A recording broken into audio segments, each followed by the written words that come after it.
अस्सलाम वालेकुम। रिकॉर्डिंग शुरू हो गई जी। ऑनलाइन वाले बच्चे कह रहे हैं सर हमें भी थोड़ा सा जो है ना बीच में आप इन्वॉल्व किया करें। जी जी बिल्कुल, ऑनलाइन वाले तो हमारा बिल्कुल हिस्सा है क्लास का। लेक्चर 80 स्टार्ट करते हैं जी कैफ 1 का ऑनलाइन वालों। अच्छा जी, पहले मैं रिवीजन करवाता हूं आपको जो बातें हमने आज तक की। सबसे पहले हमने बात शुरू की थी बेसिक ईपीएस की। बेसिक ईपीएस में हमने बात की थी कि अगर मार्केट प्राइस पे शेयर्स इशू हो तो कोई मसला नहीं होता, लेकिन अगर कभी जो शेयर्स राइट इशू में कम प्राइस पर हो जाएं या बोनस इशू आए या स्प्लिट कंसोलिडेशन हो तो हमारे कंपैरेटिव को हमें रीस्टेट करना पड़ता है और हमें अज्यूम करना पड़ता है कि ये हमेशा से थे। ठीक है, फिर हमने उसकी सारी अकाउंटिंग भी देखी। हमने ये देखा कि बोनस स्प्लिट कंसोलिडेशन हो तो सिर्फ ये एनालिसिस से था, जब न्यू शेयर निकालते थे तो बिफोर से डिवाइड करके न्यू से मल्टीप्लाई करते थे, और जब हम कहते थे कि इसको रिवर्स ऑर्डर में देखो कि हमेशा से ये हैं, इसके करने के लिए जब हम रिवर्स ऑर्डर में लगाते थे फ्रैक्शन तो उसमें हम कहते थे कि बिफोर से डिवाइड करके आफ्टर से मल्टीप्लाई करते जाओ। ठीक है, यही काम करते करते ही हमने कहा था जी कि राइट इशू आ गया। अब सारी आदत क्या पड़ी हुई थी कि हमेशा हम बिफोर, जब रिवर्स ऑर्डर में जब हम मिसाल के तौर पे बिफोर बोनस कोई चीज़ों से आफ्टर बनाना है तो बिफोर से डिवाइड करके आफ्टर से मल्टीप्लाई करते थे। ठीक है, अब यही काम करते करते हम पहुंचे थे राइट इशू पे। और राइट इशू पे दिल तो यही करता था कि बिफोर से डिवाइड करें आफ्टर से मल्टीप्लाई, यानी कि 48/50 हो, लेकिन यहां पे 50/48 हो गया था। तो मैंने आपको पर्चा पास करने के लिए और सवाल भी पास सेवर करवा दिया था। ये कहा था कि इसके अंदर आपने उलट चलना है, यहां पे जो ऊपर है वो ऊपर रखें, जो नीचे है वो नीचे रखें।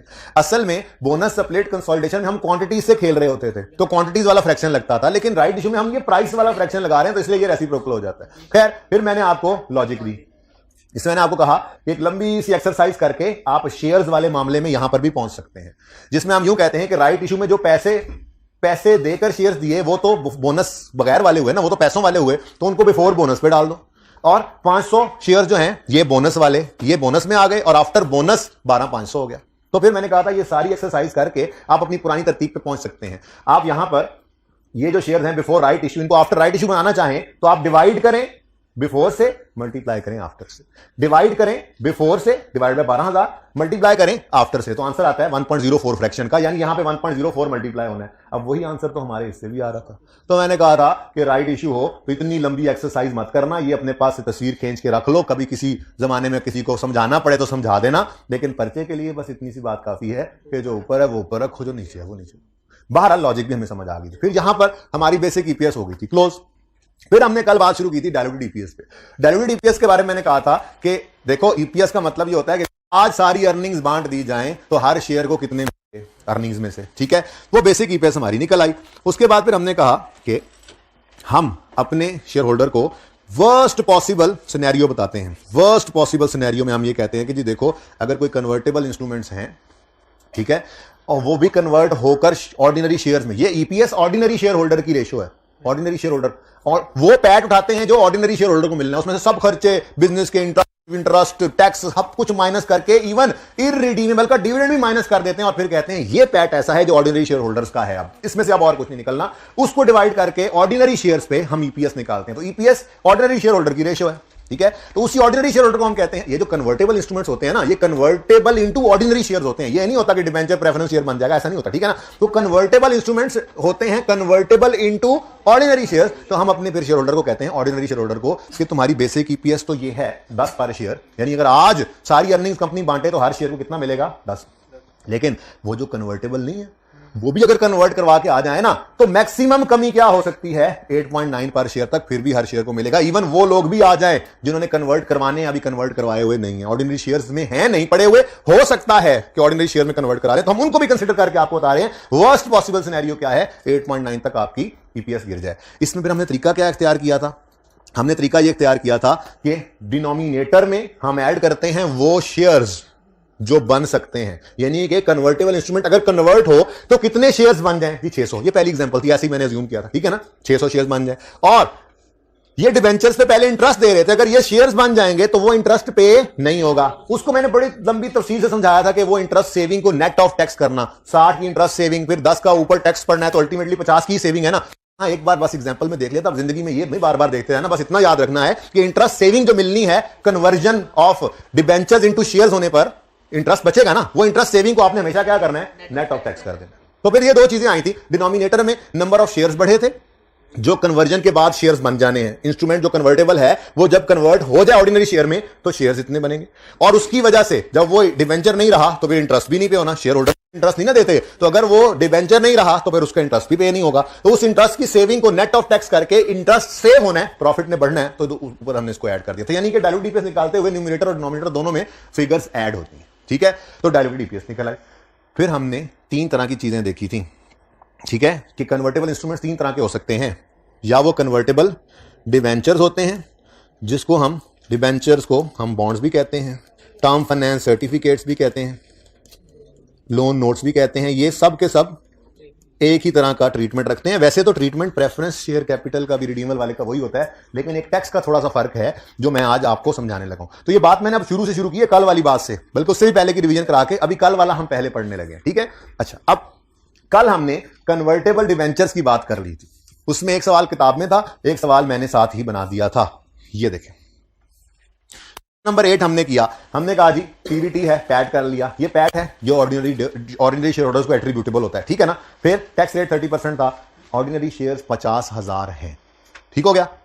Company has 9% convertible debentures of ₹2 million. ये क्या था, ये डिबेंचर्स की रुपीज में अमाउंट थी या नंबर ऑफ डिबेंचर्स थे, रुपीज में अमाउंट थी, ठीक है। और हमें फेस वैल्यू नहीं दी हुई थी, हमें जरूरत भी नहीं पड़ी इसकी, ठीक है।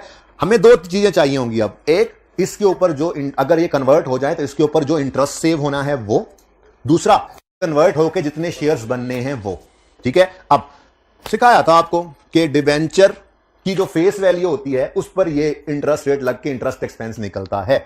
हमें फेस वैल्यू उसने नहीं बताई, तो मैंने आपको इतना तो बताया था कि आपके लेवल पे ये फेस वैल्यू पर ही इशू होते हैं डिबेंचर, तो मतलब ये जितने डिबेंचर भी इशू हुए हैं ये 2 मिलियन रुपए के, ये फेस वैल्यू ही है।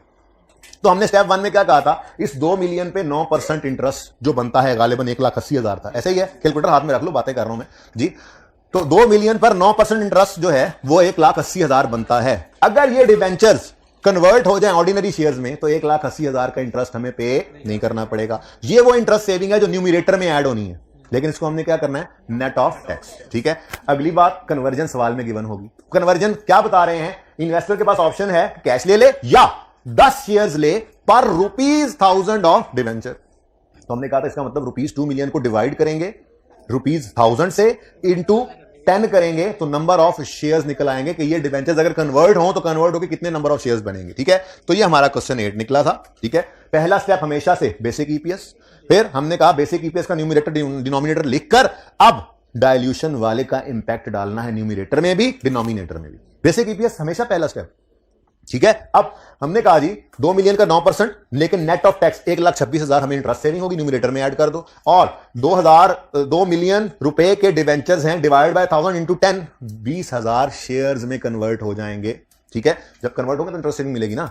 तो कन्वर्जन के बाद शेयर्स कितने आ रहे हैं, 20,000। डिनोमिनेटर में 20,000 ऐड हुआ, न्यूमरेटर में 1,26,000 ऐड हुआ, और हमने वर्स्ट पॉसिबल सिनेरियो अपने शेयर होल्डर को दिखाया कि अगर डायल्यूट भी कर दें, अगर कन्वर्टेबल डिवेंचर्स वाले आए और कन्वर्ट करा के शेयर्स भी ले लें, तब भी आपको 9.8 पर शेयर मिलेगा, ठीक हो गया। चल, और साथ ही एक बात थोड़ी सी ये भी की थी, अगर डायल्यूट ईपीएस आ जाती मिसाल के तौर पे इससे ऊपर, तो फिर यही बेसिक यही डायल्यूटेड है, ओके। अच्छा, फिर मैंने एक 8A क्वेश्चन बनाया, इसमें थोड़ा सा बस डाटा आगे पीछे कर दिया। PAT 1 lakh, average number of ordinary shares 50,000। ये मैंने आगे ना 2 एग्जांपल्स पिछली क्लास में लिखी हैं, ये 2 एग्जांपल में पहला डाटा सेम ही था, यहीं से देख कर ना फिर आगे चीजें चेंज करता गया। तो PAT 1 lakh, average number of ordinary shares कितने हैं, 50,000। उसके बाद कंपनी, ये कल वाला सवाल है, कंपनी ने 200 कन्वर्टेबल बॉन्ड्स 1,000 ईच के पार वैल्यू पर इशू किए हुए हैं। अब यहां पर ₹2 मिलियन गिवन था, यहां पे 200 बॉन्ड्स गिवन है, ये नंबर ऑफ बॉन्ड्स है, number of debentures, loan notes, ये की बात होती है, ठीक है ना। तो 200 डिबेंचर्स हैं, 200 रुपए नहीं है, यहां पे 2 मिलियन रुपए के डिबेंचर थे, यहां पे 200 डिबेंचर्स हैं।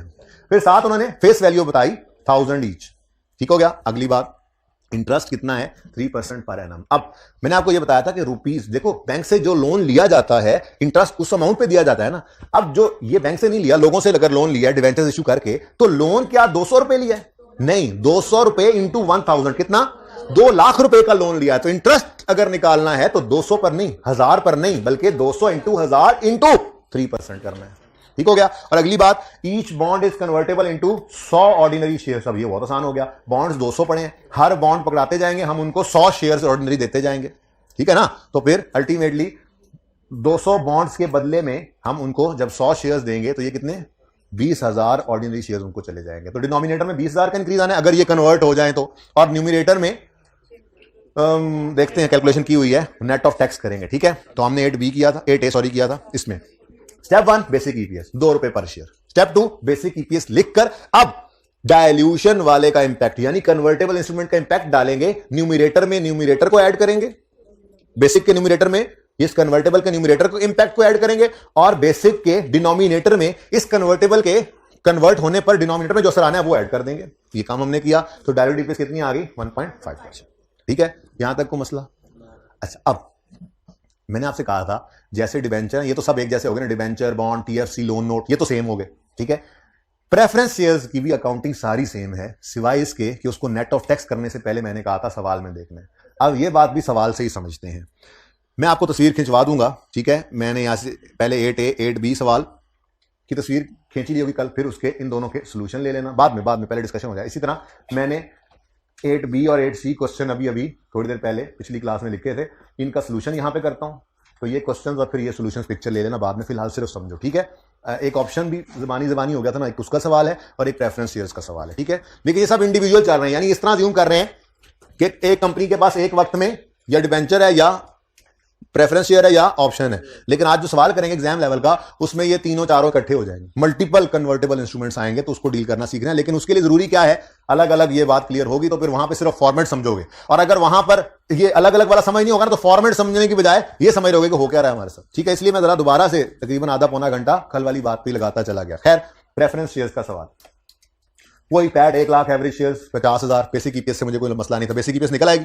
बोलो next, 1000 convertible preference shares of ₹100 तो ये 1000 नंबर ऑफ शेयर्स हैं या रुपीज में कैपिटल गिवन है, नंबर ऑफ शेयर्स, ठीक है। 1000 into 100 with an interest rate of 5%। तो अगर इंटरेस्ट निकालना है तो 1000 इंटू 100 करोगे, अमाउंट ऑफ लोन निकालोगे, ये लोन ही होता है ना प्रेफरेंस शेयर, ठीक है। अच्छा, जो रिडीम होने वाले हैं, और इंटरेस्ट रेट लगाओगे 5%। यार ये एसी चलवा दो, सारी बंद है भाई जी। उसके बाद ईच प्रेफरेंस शेयर इस कन्वर्टेबल इनटू 25 ऑर्डिनरी शेयर्स। ये आसान काम होता है, ठीक है। रुपीज को डिवाइड करके पर रुपी 100 ऑफ इतने शेयर्स देंगे, वो भी कर लेते हैं आप, लेकिन ये आसान वाला था, ठीक है। अब सवाल को करते हैं, ठीक है। शुरू करें। सबसे पहले पैट 1 लाख है और ऑर्डिनरी शेयर्स 50,000 है। स्टेप 1 क्या होता है हमारा, बेसिक ईपीएस। तो बेसिक ईपीएस निकालेंगे हम। Basic EPS 1 lakh divided by 50,000 shares. देखें, ये ऊपर वाला 1 लाख रुपए है और ये नीचे वाला 50,000 शेयर्स है। ओके, ये पता होता है ना आपको जी। अच्छा, तो कितना आ गया जी, ईपीएस बेसिक आ गई ₹2 पर शेयर। ये अब वो सवाल डाटा सेम है ना, इसलिए 2 ही आ रहा है। अच्छा, बेसिक में बहुत हम खप चुके हैं, बेसिक का थोड़े समझानी है बस, वो तो अब डायल्यूटेड का असर लेते हैं जी। अब अगर हमने डायल्यूटेड ईपीएस निकालनी है बच्चों, तो सबसे पहला काम बेसिक ईपीएस का न्यूमिनेटर और डिनोमिनेटर लिखेंगे, ठीक है जी।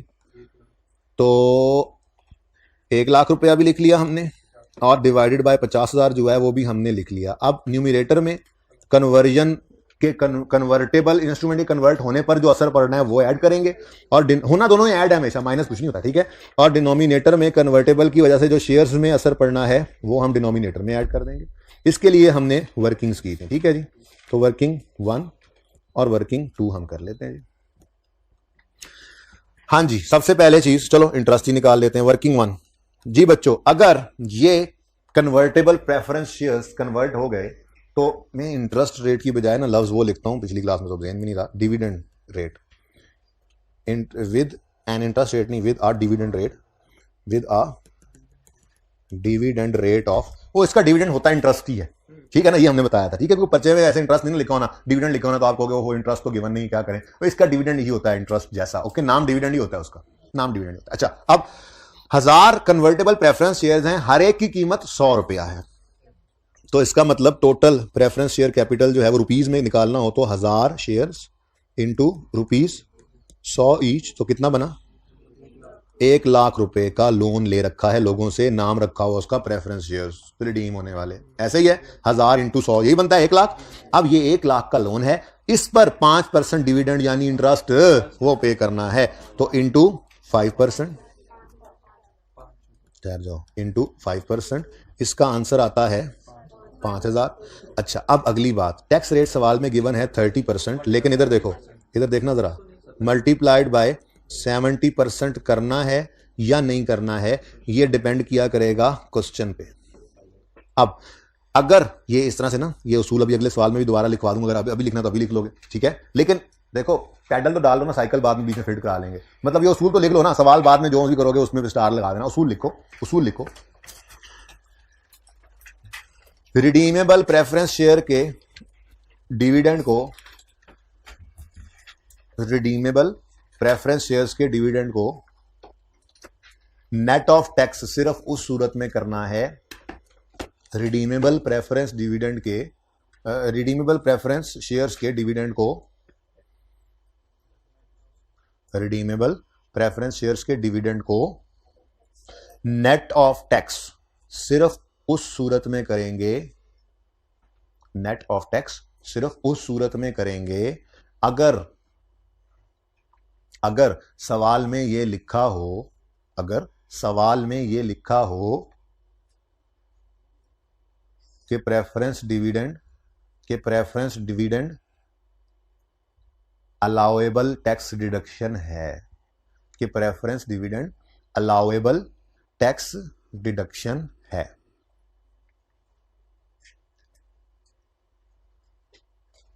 अलाउएबल टैक्स डिडक्शन है। दोबारा सुनो,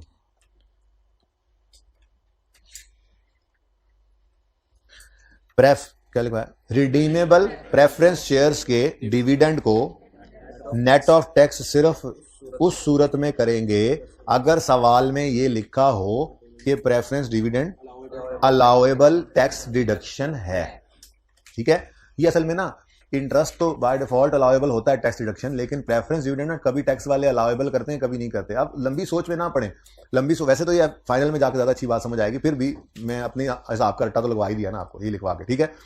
असल में होता यह है कि यहां पर एक चीज माइनस हो, हमने तो इंटरेस्ट ऑन डिवेंचर हो या इंटरेस्ट ऑन प्रेफरेंस शेयर हो माइनस करना ही करना होता है।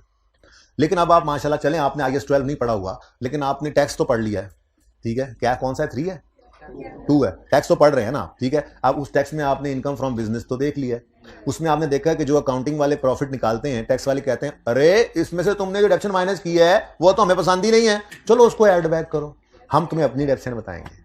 तुमने ये जो प्रोविजन को डाउटफुल अंदाजे लगा के जो एक्सपेंस माइनस किया, नहीं नहीं नहीं, हमें नहीं ये पसंद है, ऐड बैक करो, बैड डेट रिटर्न ऑफ को माइनस करने देंगे, ठीक है। उनके अपने उसूल है, बहुत सारी चीजें वो ऐड करवाते हैं, बहुत सारी लेस। अब मिसाल के तौर पे हमने एक interest on preference shares minus करके पैट तक फिगर निकाली हुई है, पीबीटी तक आए हुए हैं, पैट तो बाद में निकलता है, यहां तक हम पहुंचे हैं। टैक्स वाले कहने लगे हेलो ये डिविडेंड हम नहीं अलाउ करते एज अ डिडक्शन, चलो शाबाश, डिविडेंड का नाम लिखा हुआ है, चलो शाबाश, ये अलाउड एज अ डिडक्शन नहीं है तो डिस्ट्रीब्यूशन ऑफ प्रॉफिट्स है, ऐसी को बात कर देते हैं, उनका मसला है, मैं टैक्स नहीं पढ़ा रहा फिलहाल, ठीक है ना, वो सर से पूछ लेना आप। बहरहाल एक चीज हमने माइनस की हुई है, वो इसको क्या करते हैं, ऐड बैक करवाते हैं, और ऐड बैक करने के बाद माइनस कुछ नहीं करवाते।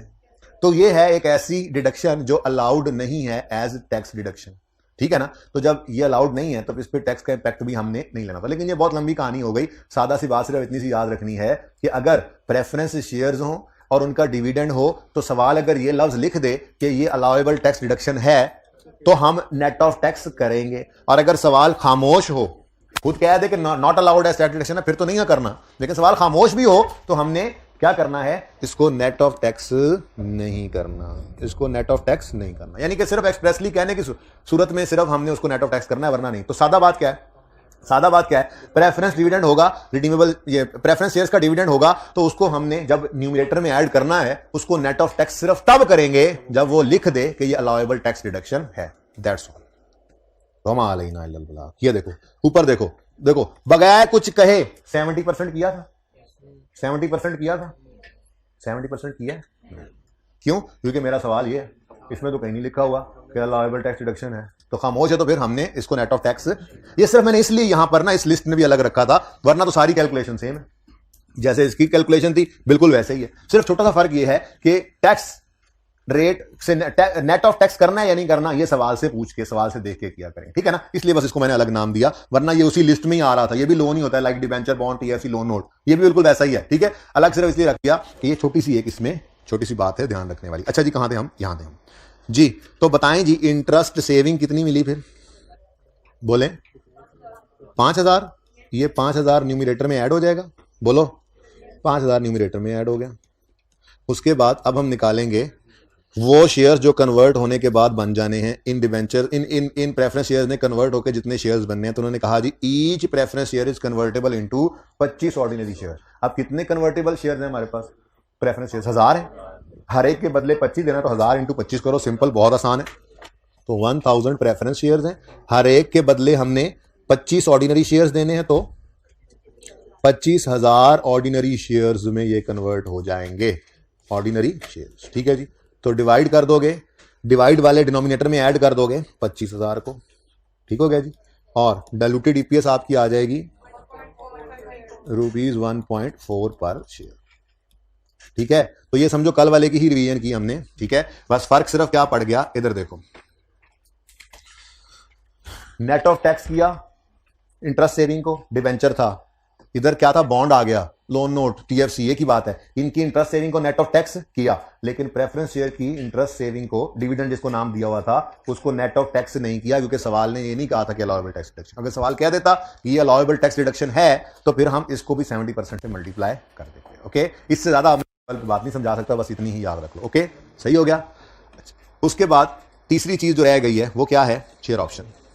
ठीक है, शेयर ऑप्शन के बारे में एक छोटी सी एग्जांपल थी, लेकिन इसमें ना टाइम कम था, तो मैंने ना प्रॉफिट डाला सवाल में, ना ऑर्डिनरी शेयर डाले, तो इसलिए फिगर्स नहीं निकल सकी, लेकिन ऑप्शन का इंपैक्ट बता दिया था। आज सवाल भी पूरा कर लेते हैं जी। मैंने आपसे कहा था कि देखो, असल में ना ऑप्शन की कहानी ये होती है कि हम कहते हैं, जैसे मैंने इस भाई को कहा, ये पकड़ो 4000 ऑप्शन, ये 4000 ऑप्शन टू बाय शेयर्स हैं, ये शेयर्स नहीं है भाई, ये 4000 ऑप्शंस टू बाय शेयर हैं। हम आपको ये फायदा देते हैं कि एवरेज प्राइस आपको पता है पूरे साल में 25 रही है, इसी के आसपास ही होगी। हम आपको स्ट्राइक प्राइस 20 ऑफर करते हैं, यानी 20 रुपए में आप हमारे 4000 शेयर किसी भी वक्त खरीद लेना, लेकिन इस ऑप्शन के भी पैसे लेंगे इससे। हाँ, वो ऑप्शन के पैसों से फिर पता नहीं कंपनी क्या करती है, वो बाय बैक ऑफ शेयर्स, वो छोड़ो उस बात को, सादा रखो बात को, ठीक है ना। तो इसके पास, भाई साहब के पास, ये जो ऑप्शन है टू बाय शेयर्स, ये किसी भी वक्त आके एक्सरसाइज कर सकता है। ठीक है, अब मुझे ये बताओ, जो हमने इसको ऑप्शन दे रखे हैं, क्या उस पर इसको कोई इंटरेस्ट पे करते हैं? यानी अगर ये ऑप्शंस को कन्वर्ट करा के शेयर्स में बना ले शेयर्स, तो क्या कोई इंटरेस्ट सेविंग आएगी? तो मैंने कहा था कि न्यूमरेटर में तो कुछ ऐड नहीं होना ऑप्शन के केस में। अब बारी आती है डिनोमिनेटर की। भाईजान 4000 शेयर्स में 25 रुपए का अगर एक शेयर हो, तो 20 रुपए तो इससे फिर भी लिए हैं ना, बोलो। तो जो 20 रुपए का असर है वो डाइल्यूशन तो नहीं करेगा, वो ईपीएस को नीचे तो नहीं खींचेगा, क्योंकि 20,000 कह रहा हूं, 20 रुपए तक पर शेयर जो असर है, ठीक है ना, वो डाइल्यूशन क्यों नहीं करेगा? इधर नंबर ऑफ शेयर्स बढ़ेंगे, तो क्योंकि पैसा आया है तो अर्निंग में बूस्ट भी आएगा। तो हमें तकलीफ किससे थी? हमें तकलीफ थी इस ऑप्शन के अंदर जो बोनस एलिमेंट इसको हमने ऑफर किया है, 25 वाला शेयर जो 20 में दिया है। ठीक है, तो जो 5 रुपए का बोनस एलिमेंट है वो निकालने का एक लॉन्ग कट था, दूसरा शॉर्टकट था। लॉन्ग कट क्या था? जो लॉजिक समझाता है। हमने 4000 ऑप्शन दे दिए इसको 20 रुपए के हिसाब से कि 4000 शेयर्स 20 के खरीद लेना, यानी अगर ये 4000 शेयर्स आज खरीद ले आकर और 20 रुपए पे कर दे, तो हमने रिसीव किया 80,000।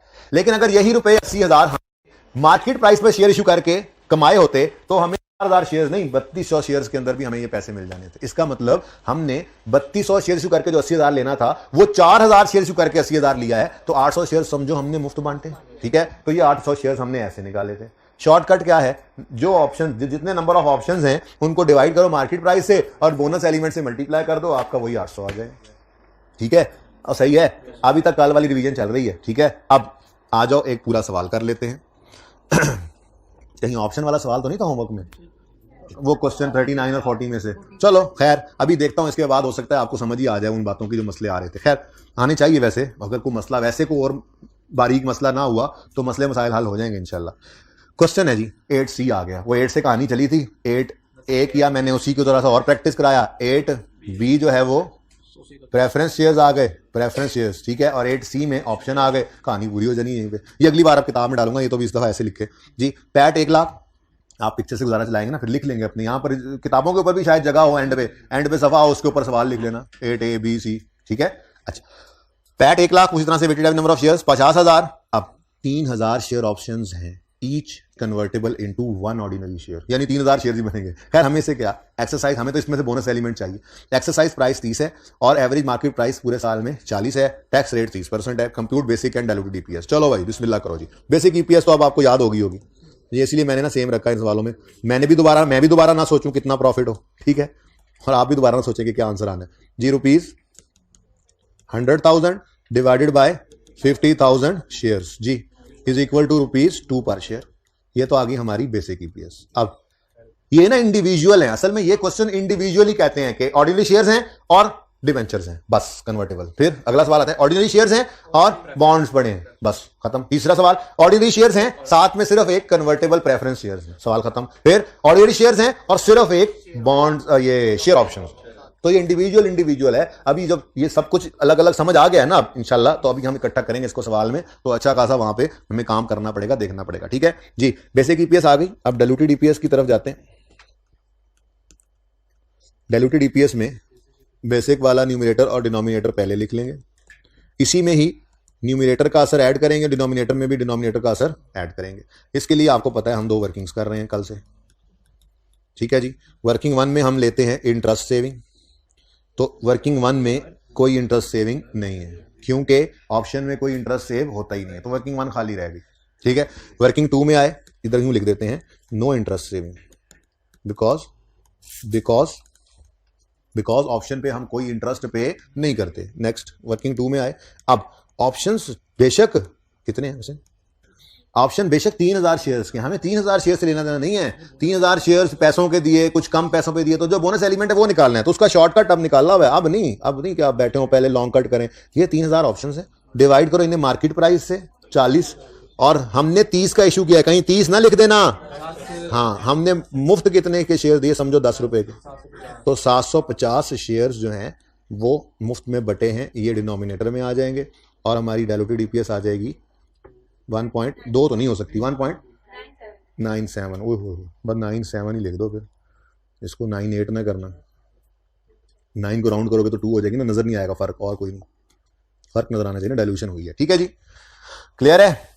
तो ये हो गए हमारे, अगर कोई हर तस्वीर के लिए 5 सेकंड में रुकूंगा। अब कैमरे पहले तैयार कर लो, पहले क्वेश्चन की तस्वीर आएगी, फिर उन 2 क्वेश्चन के सोल्यूशन की तस्वीर आएगी, इसी तरह से फिर 2 क्वेश्चन और 2 सोल्यूशन। ये क्वेश्चन 8 और 8A जो कल वाले हैं, 1 2 3 4 5। अब ये अगला टाइम जो बाकी बचे रह गए उनके लिए जल्दी करो, जो अगली तैयारी करके बैठे हो वो मोबाइल नीचे कर लो, वरना मैंने बैठे रहना है, कभी किसी की तस्वीर रहती है, मेहरबानी ताड़ी। ये हो गए क्वेश्चंस 8A और 8B हो गए, ये 8 और 8A, तो 8 और 8A का सोल्यूशन ये आ गया, 8 और 8A का सोल्यूशन। ये पहली पिक्चर क्वेश्चंस की, अगली पिक्चर सॉल्यूशंस। 5 सेकंड हो गए मैं, मुझे पता है जी, हाइब्रिड ओके सब, चलो। उसके बाद क्वेश्चन 8B और 8C, इसकी पिक्चर लीजिए, ये क्वेश्चंस हैं,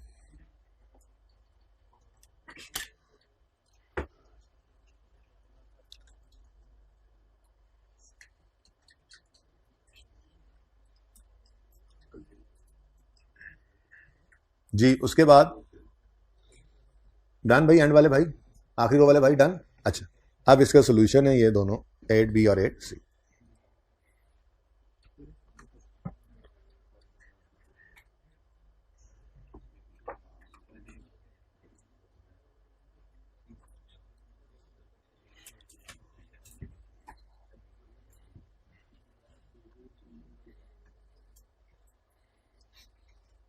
जी डन, चलें जी। अच्छा जी, अब ऐसा नहीं हुआ करता, वो किस्मत अच्छी हो तो किसी का जो अमरूद में से कीड़ा निकल आता है, किसी का साइकिल निकल आता है जी। अच्छा क्या रहता है ना, अच्छा पापड़ में से। अच्छा जी सुने, किस्मत की बात है, सिर्फ एक ही कन्वर्टेबल इंस्ट्रूमेंट आए, लेकिन डाइल्यूटेड ईपीएस का सवाल देगा तो एक नहीं होगा, मल्टीपल कन्वर्टेबल इंस्ट्रूमेंट्स होंगे। अब उनमें 1-2 मसाइल पहले जरा देखें, फिर जो तरतीब है सवाल करने की वो मैं आपको भी समझा देता हूं, ठीक है। मिसाल के तौर पे हमारी बेसिक ईपीएस 5 रुपए है, ठीक है। हमारा कोई एक ऐसा जो है वो एक कोई ऐसा इंस्ट्रूमेंट है कन्वर्टेबल जिसका असर ये पड़ता है न्यूमरेटर और डिनोमिनेटर पे, जरा डाइल्यूटेड ईपीएस बताओ। 3.9 ही कर लेते हैं अब, ठीक है। अच्छा, ऐसे ही हमारा कोई एक और इंस्ट्रूमेंट है जिसका असर ये पड़ा 4.7। इसी तरह से हमारा एक कन्वर्टेबल इंस्ट्रूमेंट ये है जिसका असर क्या पड़ा, ना जी ना, फिर ये तो डाइल्यूट ही नहीं कर रहा, ठीक है ना। खैर मैंने लिख दिया 5.7 थोड़ी देर के लिए। अच्छा अब सुनो, ये हर एक इंस्ट्रूमेंट जो है ये अपना न्यूमिरेटर में ऐड करवाता है, डिनोमिनेटर में ऐड करवाता है। तो अब मुझे कैसे पता चलेगा कि कौन सा सबसे ज्यादा डाइल्यूट कर रहा है इसको? क्योंकि जो सबसे ज्यादा डाइल्यूट करेगा हमने सबसे पहले उसी को ही लेना होता है इसमें, ठीक है। तो उसके लिए हम इंक्रीमेंटल ईपीएस वाले कॉन्सेप्ट पे चलेंगे। क्या करते होते हैं जी हम? इंक्रीमेंटल ईपीएस का मतलब यह है कि उस इंस्ट्रूमेंट की स्पेसिफिक ईपीएस सिर्फ निकाल ली। ये जो मैंने डिब्बे लगाए हैं, यानी बेसिक को छोड़ो, डाइल्यूशन जो चीज कर रही है हर एक को अलग अलग कंसिडर करना है। तो न्यूमिनेटर में उसने कितना चेंज डालना है? Interest saving. डिनोमिनेटर में उसने कितना चेंज डालना है? वो नंबर ऑफ शेयर जो कन्वर्ट हो। तो सिर्फ उनको जो है वो न्यूमिनेटर और डिनोमिनेटर में रखो, इसको छोड़ो। सिर्फ किसको लेना है? इंक्रीमेंटल ईपीएस को। जरा चेक तो करें, पहले वाले की 2.5 आ रही है, दूसरे वाले की 4.2 हो गई, तीसरे की 7 नहीं, 35/5 7। अब इधर देखो, सबसे ज्यादा डाइल्यूट कर रहा है ये वाला, नजर भी आ रहा था। उसकी वजह इसकी इंक्रीमेंटल ईपीएस सबसे कम है, ठीक है। उसके बाद नंबर 2 पे ये आया और नंबर 3 पे ये, इवन ये तो आया, ये तो एंटी डाइल्यूट कर देखेंगे आप सवाल के अंदर कि इसको लेना ही नहीं है और हम रोक दिया करेंगे लेवल को इससे, ठीक है। और सही है। तो हम क्या करेंगे? पहली बात ये समझाई, इंक्रीमेंटल ईपीएस निकालेंगे। अगली बात, ये काम ऐसे नहीं होता कि हर एक को अलग अलग लेकर चल रहे हो। हम इस तरह से चलेंगे कि हमने पहले इसको ऐड करना है, ये जब ऐड हो जाएगा ये ईपीएस से अगले स्टेप पे जाएंगे, फिर इसको बीच में ऐड करेंगे। पहले वाले के अंदर ऐड करना है, इकट्ठा देखना है सबको, अलग अलग नहीं देखते होते, ठीक है। तो ये तरतीब जो है इस तरह से नहीं, बल्कि एक प्रॉपर फॉर्मेट में हम इस वर्किंग को करेंगे, ठीक है। वो फॉर्मेट क्या है? पहली बात वही है, मैंने आपको बता दी, हमने इंक्रीमेंटल ईपीएस निकालनी है, ठीक हो गया। उसके बाद फिर रैंकिंग होगी इसकी बेस पर। जो सबसे लोअर इंक्रीमेंटल ईपीएस होगी उसका पहला रैंक, और जो इस तरह से हाई होती जाएगी उसका रैंक बढ़ता जाएगा, ओके। और फिर उसके बाद हम रैंकिंग के हिसाब से डाइल्यूटेड ईपीएस निकालेंगे। कैसे निकालेंगे? ज़बानी तो नहीं पता लगेगा, अभी बताता हूं। सवाल हमारे सामने है, क्वेश्चन नंबर 10 जी, पेज नंबर 968, पेज नंबर 968। ये देखो सारे जरा बोर्ड की तरफ देखो, इधर पेज नंबर 968 वॉल्यूम 2 में, ये लेक्चर नोट्स में। यार वैसे ये ना क्वेश्चन 11 होमवर्क में दे देना था और 12 भी, फिर बच्चों को बता देना चाहिए। जरा साकिब को बुलाएं।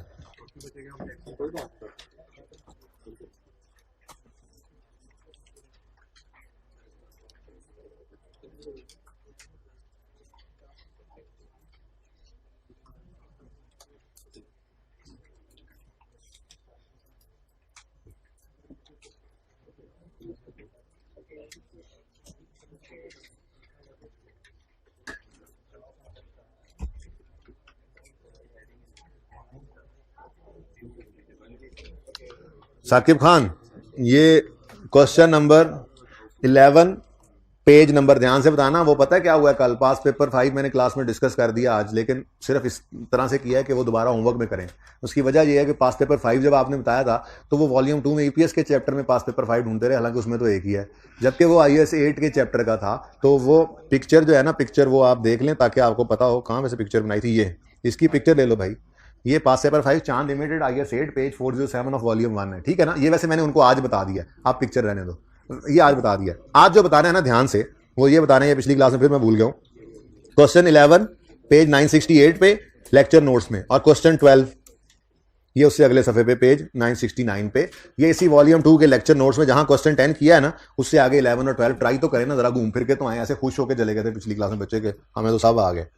वैसे हो जाएगा काफी हद तक। अच्छा जी, कल का दिन रखा हुआ IPS के लिए, इसीलिए ठीक है। जो चीज़ें रह जाएंगी छोटी मोटी वो पढ़ा देंगे, लेकिन मैंने बच्चों को ये भी कह दिया है कि IAS 8 के MCQ डिस्कस होने से रहते हैं। IAS 8 में आप खूब माहिर हो गए हैं माशाल्लाह, अल्लाह नजरे बद से बचाए, लेकिन MCQ जब तक मैं खुद नहीं करवाऊंगा मेरी तसल्ली तो नहीं होगी। इसलिए आपकी एक्स्ट्रा क्लास में प्लान करूंगा जी। वैसे भी मेरी आज तो FAR 2 की है, कल शायद मैं फिर FAR 2 की कर लूँ फिर, ठीक है ना। तो आप लोगों की वीक में कोई एक क्लास होगी जो यूट्यूब पे अवेलेबल होगी, MCQ डिस्कशन होगी IAS 8 के। बाकी नॉर्मल जो चल रहा है वो नॉर्मल क्लास में ही चलेगा, ठीक है ना। तो वो यूट्यूब पे अवेलेबल होगी, जो आना चाहे आए, जो ना आना चाहे वो भाड़ में क्यों जाए, जन्नत में जाए। यूट्यूब पे जाके देख ले, अल्लाह माफ करे, भाड़ में जाए। अच्छा जी सुने, चलें शुरू करते हैं जी। सवाल number 10, profit from continuing operations. अच्छा, प्रॉफिट फ्रॉम ये बड़ी मुसीबत है। अच्छा, कॉन्टिन्यूड और डिसकॉन्टिन्यूड अलग अलग हो तो क्या करना है बताया था। IPS 2 दफा अलग अलग निकालनी है, कॉन्टिन्यूड की अलग, डिसकॉन्टिन्यूड की अलग। कॉन्टिन्यूड का प्रॉफिट अलग रखना है, डिसकॉन्टिन्यूड का अलग, नंबर ऑफ शेयर सेम रखने हैं। और अगर इररिडीमेबल का प्रेफरेंस डिविडेंड है तो सिर्फ कंटिन्यूइंग में से माइनस करना है। पर क्या देख रहे हो, इधर देखें, ठीक है जी। अच्छा, ये रिलैक्स होने के लिए है, डरने के लिए है अल्लाह के बंदो? वैसे इसका पता नहीं होता ना, ऊपर वैसे पता ना होता है ना। अच्छा जी, profit from continuing operation 16,400, dividend on preference shares 6400। मेरा सवाल पहला तो यहां पर है, ये डिविडेंड रिडीमेबल प्रेफरेंस शेयर्स का या इररिडीमेबल का? खामोश खमोश कोई नहीं है, चीका मार रहा है सवाल। इररिडीमेबल वाले हाथ खड़ा करें, रिडीमेबल वाले हाथ खड़ा करें, बाकी केड़े ने। मेरा सवाल दोबारा सुने, ये वो हैं जिन्होंने जो साथ वाले से बात करते थे, पता नहीं चल क्या क्लास में। सुने, ये डिविडेंड गिवन है, ये इररिडीमेबल का है या रिडीमेबल का है? इररिडीमेबल वाले हाथ खड़ा करें आप, माशाल्लाह। रिडीमेबल वाले हाथ खड़ा करें। अच्छा, ये कम है लेकिन सही है। तो कभी भी कसरत को देखकर आपने सही गलत का अंदाजा नहीं लगाना, भेड़चाल भी होती है। बात सुने, ये प्रॉफिट फ्रॉम ऑपरेशंस जो होते हैं ना, वो पता है वैसे ही टैक्स से पहले वाले प्रॉफिट होते हैं। यानी आपने sale less cost of sale किया, जीपी आ गया, उसमें से आपने लेस किया सेलिंग एडमिन एक्सपेंसेस को, तो प्रॉफिट फ्रॉम ऑपरेशंस आते हैं। बाय द वे बात कर रहा हूं, उसमें से फिर आप माइनस करते हैं फाइनेंस कॉस्ट, ऐड करते हैं आप अदर इनकम, लेस करते हैं अदर एक्सपेंस, तो ये प्रॉफिट बिफोर टैक्स आता है। टैक्स माइनस करते हैं तो प्रॉफिट आफ्टर टैक्स आता है। तो ये जो प्रॉफिट फ्रॉम कंटिन्यूइंग ऑपरेशंस है, इसमें से माइनस होकर प्रॉफिट फ्रॉम कंटिन्यूइंग ऑपरेशंस जो निकल रहा है attributable to ordinary share holders, इसका मतलब क्या है, ये रिडीमेबल ही है। वैसे अभी थोड़ी देर में पता भी लग जाएगा, थोड़ी देर में क्या, वैसे जल्दी से देखो ना, तो प्रेफरेंस शेयर्स कन्वर्टेबल है। कन्वर्टेबल का मतलब क्या होता है? रिडीमेबल। 800 शेयर्स हैं 100 रुपए के हिसाब से, लेकिन इसको छोड़ो, 8 पर शेयर है। जब यहां पे जाकर डिविडेंड निकालेंगे ना, तो एग्जैक्ट 6.4 मिलियन की फिगर निकलेगी। ओके, खैर हमें इससे क्या, मैं चलो लिख देता हूं आपके लिए। ये कौन सा है? रिडीमेबल है, रिडीएमेबल, ठीक है। लेकिन इधर देखो, देखना जरा, मैं तो कहता हूं इसको साइड पे ही करो और सवाल ऐसा बन जाएगा। नहीं, रिडीमेबल का हम माइनस नहीं करते ना डिविडेंड, वो तो माइनस ही नहीं करते होते हम पैट में से, ठीक है। देखो अब सवाल कैसा बन गया, होम डायनेमिक्स जैसा बन गया। Profit from continuing operations, direct उसने यहां शुरू किया था, 765 था, ये वो आ गया। प्रॉफिट फ्रॉम कंटिन्यूइंग ऑपरेशंस 10, बोलो सुभान अल्लाह। उसके बाद प्रॉफिट फ्रॉम डिसकंटिन्यूड ऑपरेशन 155 था, यहां पे आज प्रॉफिट फ्रॉम नहीं है बल्कि लॉस फ्रॉम। कोई मसला नहीं, ये कॉन्सेप्ट भी तो सीखना था। अगर कभी किसी सवाल के अंदर आपका प्रॉफिट की बजाय लॉस आ रहा हो, तो आपने उसी तरह से ईपीएस कैलकुलेट करनी है। लॉस को डिवाइड करना है नंबर ऑफ शेयर्स से, जो अर्निंग्स पर शेयर आती थी वो आज लॉस पर शेयर होगा। भाई ये बिजनेस मालिक हैं बिजनेस के, ये प्रॉफिट को शेयर करते हैं, लॉस को भी शेयर करते हैं। प्रॉफिट एंड लॉस शेयरिंग होती है बेसिकली, तभी तो हलाल होता है ये, ठीक है। बात समझिए। तो अगर कभी लॉस आएगा तो लॉस को डिवाइड करना है आपने ऑर्डिनरी शेयर से, बंदा बन जा, ठीक है। लॉस को आपने डिवाइड करना है ऑर्डिनरी शेयर से, तो वो प्रॉफिट, वो अर्निंग पर शेयर की बजाय लॉस पर शेयर आ जाएगा। आपकी कैलकुलेशंस पे कोई असर नहीं पड़ना, सिर्फ एंड पे जो फिगर निकलती है पैट डिवाइड बाय शेयर्स, वो पैट की बजाय जो है लॉस बिफोर टैक्स, ठीक है, डिवाइड बाय शेयर्स हो जाएगा, ठीक है। उसको उससे आपका लॉस पर शेयर निकल आएगा, कुछ भी फर्क नहीं पड़ता। नेगेटिव साइन के साथ शो करोगे, इवन फाइनेंशियल स्टेटमेंट्स के फेस पे भी। कल आपको फाइनेंशियल स्टेटमेंट्स दिखाऊंगा, नोट बनाना सिखाना है ना। फाइनेंशियल स्टेटमेंट के फेस के ऊपर इस तरह से ईपीएस आती है, फिर उसके बारे में कुछ बातें नोट में बताई जाती हैं कि ये जो ईपीएस निकली है ये कैसे निकली है जी। इतने number of shares weighted average use किया हमने, इतना पैट जिसमें से इररिडीमेबल का प्रेफरेंस डिविडेंड माइनस किया वो यूज किया, वो सारी कैलकुलेशन यूजर को बताते हैं हम फाइनेंशियल स्टेटमेंट्स। वो कैसे बनना है वो इंशाल्लाह सीखेंगे, पर उसके सीखने के लिए पहले ये सीखना भी जरूरी था ना कि होता क्या है, ठीक है। नोट की तरफ जाए बहुत मुश्किल है, लेकिन हम जाएंगे एक दिन। हम इसीलिए इसके लिए हमने रख लिया है, मजीद चीजें भी देख लेंगे। ईपीएस का टॉपिक जरा अच्छे तरीके से हो जाएगा और डिस्क्लोजर बनाना सीख लेंगे, कोई मसला नहीं है। वो पूछ ले तो अच्छी बात है, नहीं पूछे तो जिंदगी में काम ही आना है, ठीक है। अच्छा जी, अब उसके बाद प्रॉफिट फ्रॉम कंटिन्यूइंग ऑपरेशन है 10 million, loss from discontinuing operation है 4 मिलियन, और फिर नीचे नेट किया हुआ है। इस नेट वाली फिगर को क्या करेंगे हम, बल्कि इग्नोर हमने उस दिन ऐसे किया था। ये सुभान अल्लाह, छोटा सा सांप है, संपोला है, ये सांप है जी। ये तो हो गया सवाल प्रॉफिट कंटिन्यू का। ये यहाँ पे लॉस है, कोई बात नहीं, यहाँ पे प्रॉफिट था, डिसकंटिन्यूड अलग हो गया। नेट जो वहां पे टोटल होकर बढ़ गया था, हमने कहा तो छोड़ो, टोटल को हमने क्या लेना, यहाँ पे नेट होकर कम हो गया, हमने कहा इसको हमने क्या करना है, हमने तो इसको अलग ईपीएस में डालना है, इसको अलग, ठीक है, ओके। तो पहला स्टेप आज भी वही होगा, पहले बेसिक ईपीएस निकलेगी, ठीक है। लेकिन बेसिक ईपीएस में टेंशन नहीं है इस सवाल में। तो बेसिक ईपीएस सिर्फ निकालनी थी ना, तो सारा गुस्सा इन्होंने वेटेड एवरेज शेयर्स निकलवाने के ऊपर हमारा उन्होंने निकाला था, ठीक है ना। वेटेड एवरेज शेयर्स, यहां पर टेंशन नहीं है। Ordinary share outstanding during the year है कितने 2 मिलियन। वजह क्या है, यहाँ पर डायल्यूटेड की बात होनी थी तो बेसिक को जरा सिंपल कर दिया, लेकिन ऐसा जरूरी नहीं है डायल्यूटेड निकलवाएगा तो बेसिक सिंपल हो, वो सारा काम इकट्ठा भी करवा सकता है, वो वहां से लेकर चलता है, ठीक है। और दो चीजें रख दे, 20 नंबर का नहीं आएगा सवाल, तो मैक्सिमम 8-9 नंबर का ही होगा, 10 का हो जाए, ठीक है, वैसे 10 का भी नहीं होगा, तो 8-9 नंबर का जो सवाल होना है उसके अंदर वो बेसिक ईपीएस में भी वेटेड एवरेज निकलवा सकता है, 2 इंस्ट्रूमेंट रख दे, फिर वो डायल्यूटेड भी निकलवा सकता है, ठीक है। बहरहाल हमें तो सब कुछ आता ही है, जो कहेगा कर लेंगे इंशाल्लाह। अब average market price of ordinary share during the year was 75। बच्चों इसका हमने क्या करना है, हमने इसको सिर्फ शेयर ऑप्शन के वक्त यूज करना होता है, average market price during the year. उसके अलावा हमें ओपनिंग के साथ तो इसकी कोई जरूरत नहीं थी, उसने दे दिया सवाल में, चलो हमने भी डिब्बा लगा के रख लिया। ओके, आगे कहता है जी potential ordinary shares. Potential ordinary shares का मतलब क्या होता है, ऐसे शेयर्स जो ऐसे इंस्ट्रूमेंट्स जिनमें पोटेंशियल है ऑर्डिनरी शेयर्स बनने का, है नहीं।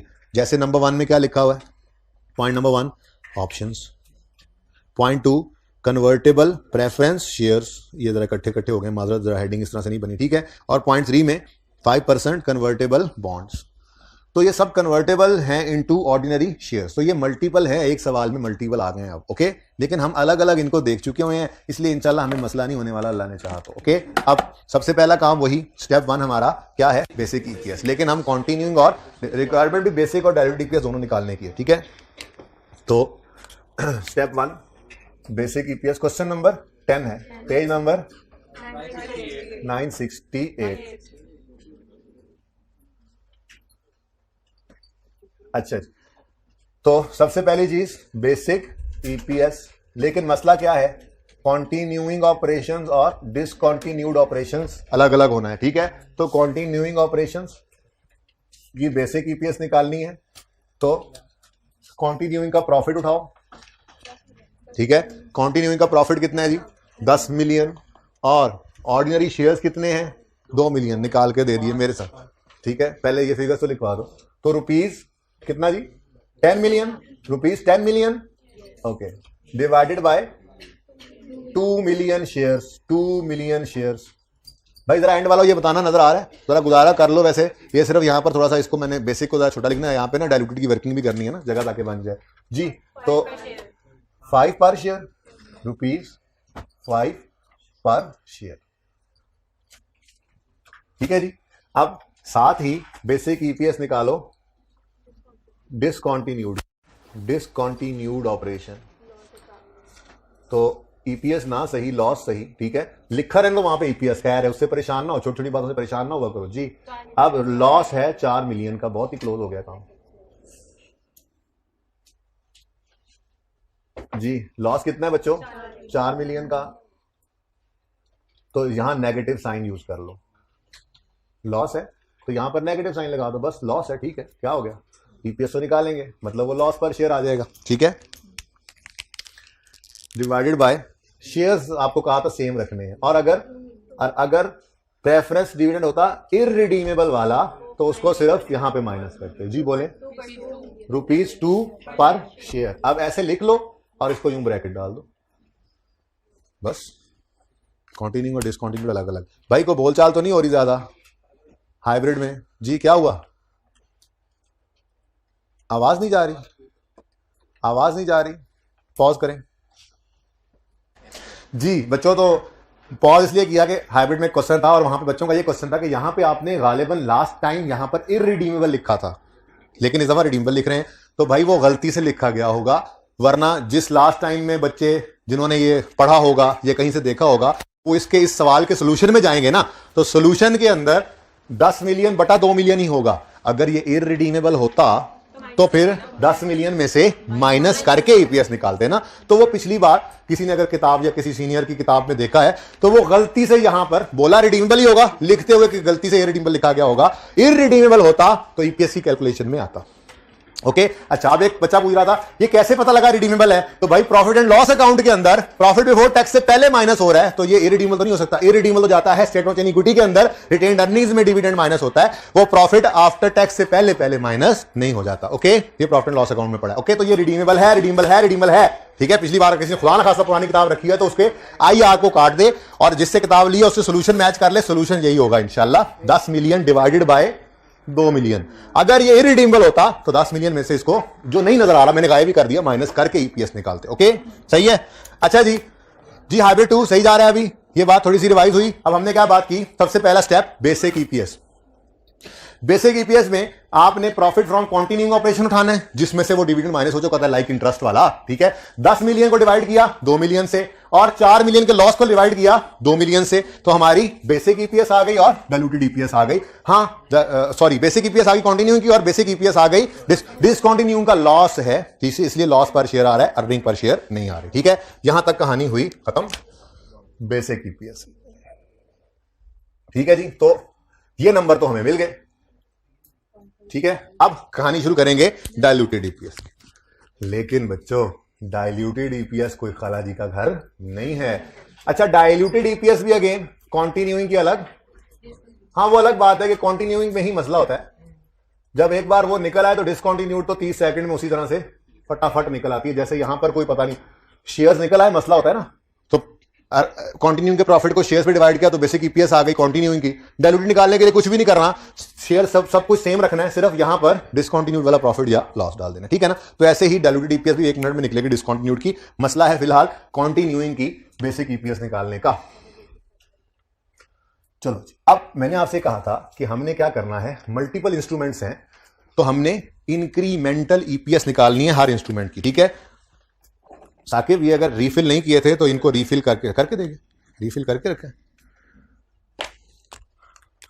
अच्छा, अब इंक्रीमेंटल ईपीएस निकालनी। इंक्रीमेंटल ईपीएस थोड़ी देर पहले बताई थी कैसे निकलेगी। हर बेसिक को साइड पे कर देंगे, हर इंस्ट्रूमेंट में देखेंगे उसने न्यूमरेटर में कितना चेंज लाना है और डिनोमिनेटर में कितना चेंज लाना है। बहुत सिंपल काम है, ये तो हम कल से कर रहे हैं। ठीक है, तो सबसे पहला काम, multiple option, multiple convertible instruments हो तो कभी भी आपने ये नहीं करना कि जैसे दिल करे उनको जो है वो सबको ऐड कर दें, किसी को छोड़ दें। नहीं भाई नहीं, एक तरतीब है सवाल करने की। तो ये डाइल्यूटेड ईपीएस का एग्जाम लेवल का सवाल है ये। ठीक है, क्योंकि इसमें अलग अलग तो हमने देख लिए थे, ये सारे अलग अलग देखे हुए हैं हमने। ठीक है, मसला क्या है कि इस वक्त मल्टीपल कन्वर्टेबल इंस्ट्रूमेंट्स एक ही सवाल में। तो स्टेप 1 क्या हुआ करेगा हमारा, स्टेप 1 होगा रैंकिंग।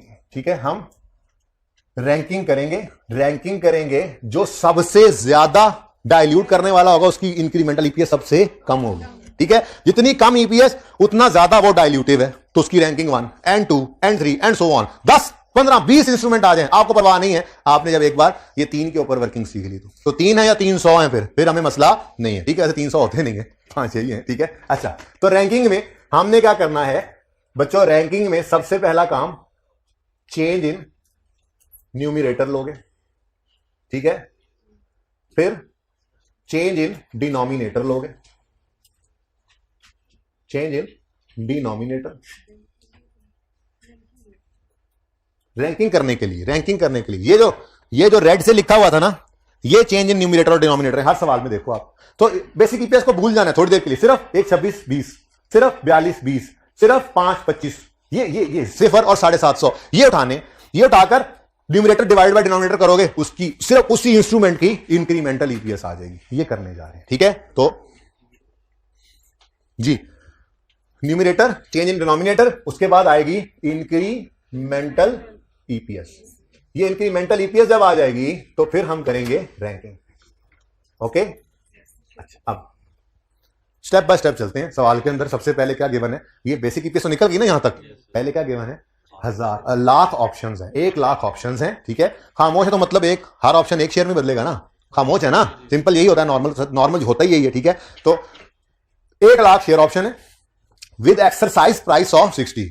अब वो जमाना गया कि जब खलील मियां फाख्ता उड़ाया करते थे। यहां पे वर्किंग नंबर 2, ये छोटी सी वर्किंग 2।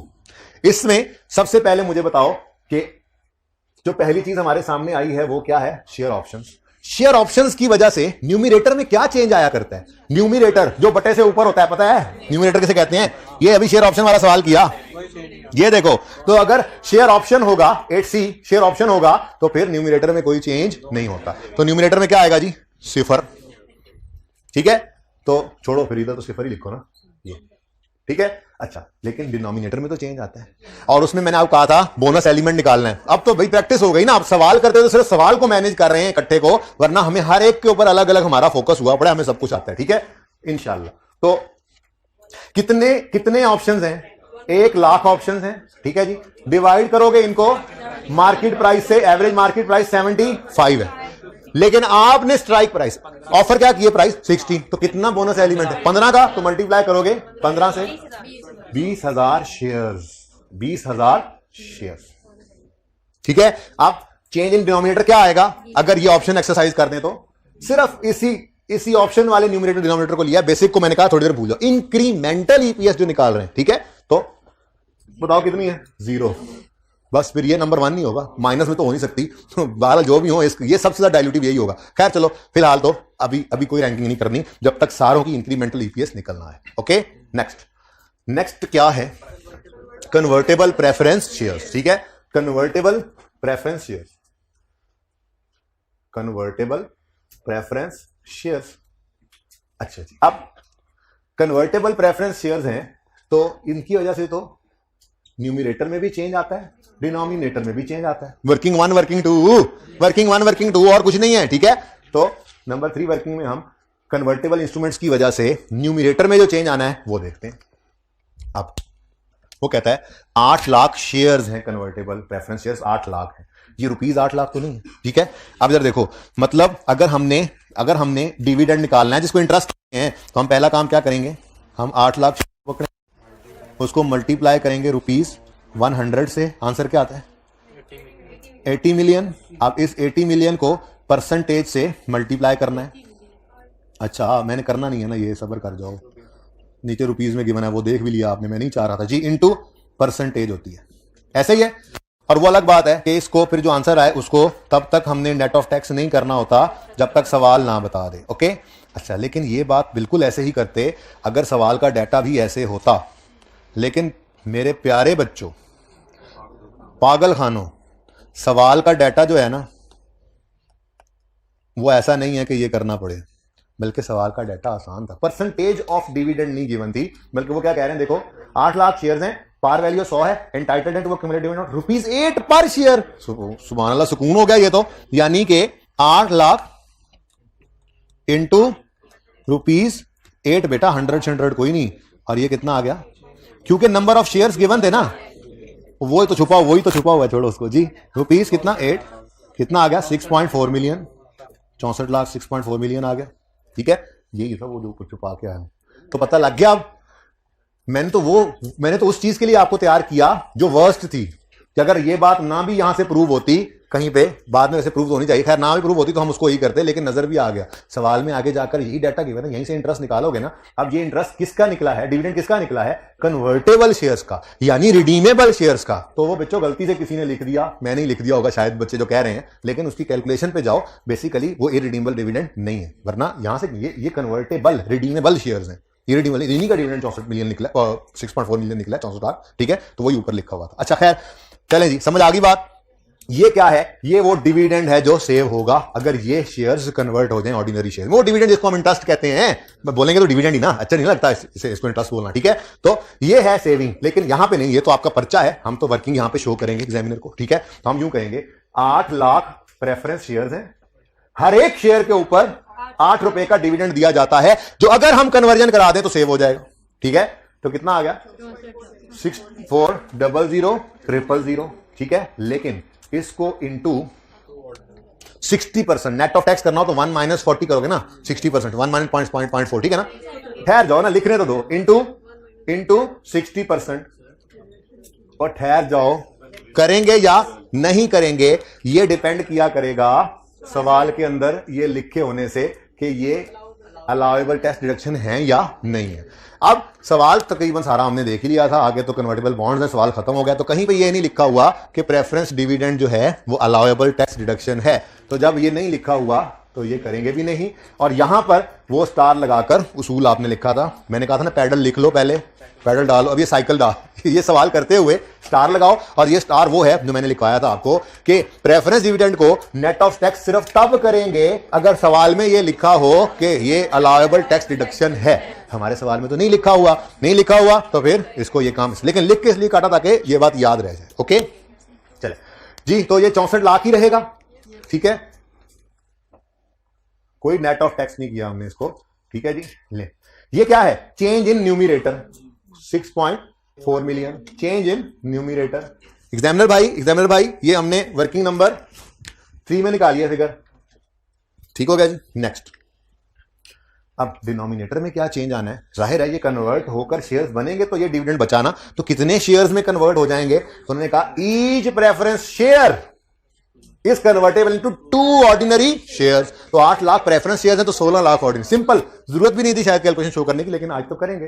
तो 8 लाख प्रेफरेंस शेयर्स हैं, ये 2 ऑर्डिनरी शेयर्स में कन्वर्ट होंगे तो 16 lakh ordinary shares. Ordinary shares, ordinary, इधर भी ऑर्डिनरी लिखते हैं, ऑर्डिनरी शेयर्स, ठीक है जी। ऑर्डिनरी शेयर 16 लाख, ठीक है। तो ये डिनोमिनेटर में चेंज आएगा, चलेगा काम सर जी इंशाल्लाह। ये डिनोमिनेटर में चेंज, अभी तो 15 मिनट पड़े थे, मैं क्या अच्छा अब 5 मिनट सर जरा लेट आएंगे ना, इस वजह से 20 मिनट मिल जाएंगे। क्या ख्याल है? चलो बताओ। 16 लाख जी। इंक्रीमेंटल ईपीएस 4, ठीक है। रैंकिंग तो बाद में ना, अभी तीसरा हो सकता है, इससे नीचे आ जाए तो रैंकिंग ऐसे नहीं, वो सवाल की रैंकिंग नहीं है, सवाल की तरतीब आपकी रैंकिंग हो नहीं। अगर वही काम करना होता तो इतनी मुसीबत में क्यों पड़ते? और लास्ट इज, हाँ कुछ सवाल आ रहा था तुम्हारा यहां से, बोले थे वो नेट ऑफ टैक्स की बात ही कर रहे थे ना कि मत करें, जब मैं वो डिब्बा लगा रहा तुम बोले यही बोलना था। क्यों? कन्वर्टेबल बॉन्ड्स 5% का मतलब इन पे इंटरेस्ट है 5%। नॉमिनल अमाउंट गिवन है इसकी, नंबर ऑफ डिबेंचर्स नहीं, बॉन्ड्स नहीं गिवन, नंबर ऑफ बॉन्ड्स नहीं गिवन, बल्कि अमाउंट रुपीज में गिवन, अमाउंट गिवन है। तो रुपीज 100 मिलियन के ये डिबेंचर्स बॉन्ड्स हैं, कन्वर्टेबल है।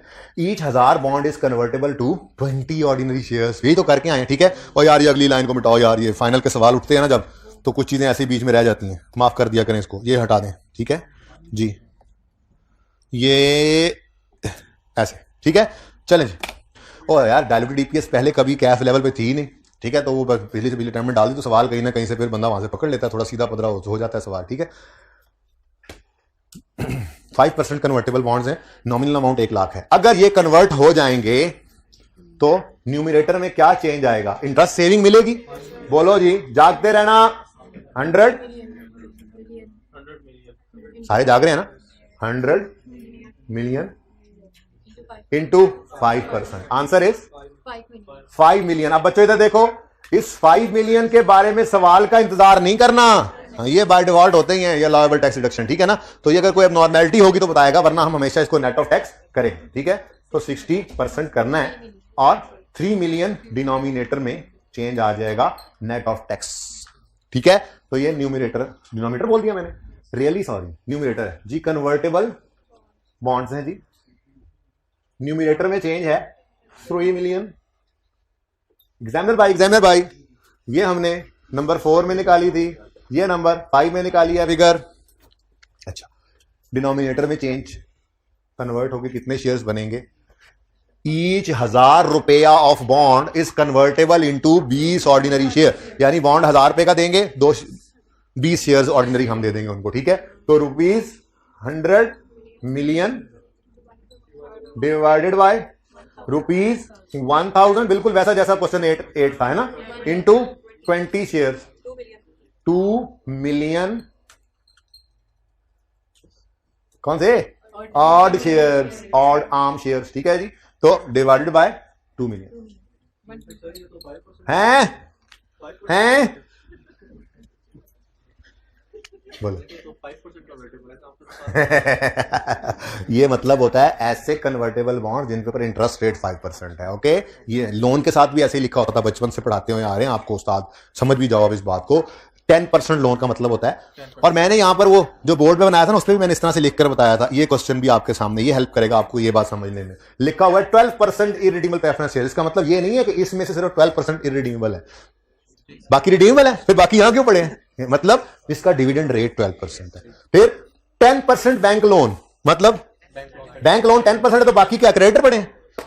बाकी क्या है? बाकी बैंक लोन है ना। मतलब ऐसा बैंक लोन जिसपे interest rate 10%। 8% redeemable preference shares, 8% redeemable है, बाकी रिडीमेबल है, उठा के उधर लिखो। नहीं, 8% का मतलब ऐसे रिडीमेबल प्रेफरेंस शेयर्स हैं जिनके ऊपर डिविडेंड 8% है, ओके। आइंदा तो कभी ये मसला नहीं आएगा। ये कब से मसला है वैसे? ओके जी बच्चों, हो गया काम, हो गया काम, हो गया काम। 200 1 पॉइंट, माशाल्लाह। Number 1 is option number 2 is convertible bond, number 3 is reference. ठीक है, अब ईपीएस निकालनी। माना कि आपका दिल वही कर रहा है कि 10,000 मिलियन डिवाइडेड बाय 2 मिलियन, इसी में प्लस करें, फिर को प्लस करें। ऐसे घर पे करके देखना, मैं कल दोबारा ऐसे भी करवा दूंगा, लेकिन पर्चे में ऐसे नहीं करना, ऐसे सिखा रहा हूं वैसे करना है। ठीक है, अब यही काम जो हम करते थे ना, ऐसे बटे में न्यूमरेटर ऐड करते थे, डिनोमिनेटर में डिनोमिनेटर ऐड करते थे, वही काम करना है जरा ऐसे अंग्रेजी तरीके से, है इंग्लिश तरीके से। कैसे कैसे? सबसे पहले लिखेंगे वही काम, पहला काम आज भी वही है, इंग्लिश आज भी सबसे आगे। सबसे पहले बेसिक ईपीएस, बेसिक ईपीएस का न्यूमरेटर पकड़ेंगे, न्यूमरेटर, और फिर डिनोमिनेटर पकड़ेंगे, डिनोमिनेटर, और फिर ईपीएस निकाल लेंगे। ओके, बेसिक ईपीएस का न्यूमरेटर क्या है बताओ? कंटिन्यूइंग ऑपरेशन चल रहा है, डिस्काउंटिंग की बात अभी नहीं आई। ठीक है, बोलो। 10 मिलियन है, 10 मेनू 10, थोड़ा सा ऊपर लिख लें, जरा जगह तंग पड़ गई नीचे जाके। बेसिक ईपीएस जी 10 मिलियन, और डिनोमिनेटर है 2 मिलियन, और बेसिक ईपीएस निकली हुई है हमारी 5 रुपीज 5 पर शेयर। पता है आपको? चलो रुपीज 5 लिख देता हूं मैं, रुपीज 5 पर शेयर, पर शेयर पता है आपको, शेयर से डिवाइड हो गए। अच्छा, अब रैंकिंग के हिसाब से सबसे पहला नंबर किसका है? तो क्या करते होते थे ऐसे देसी तरीके में?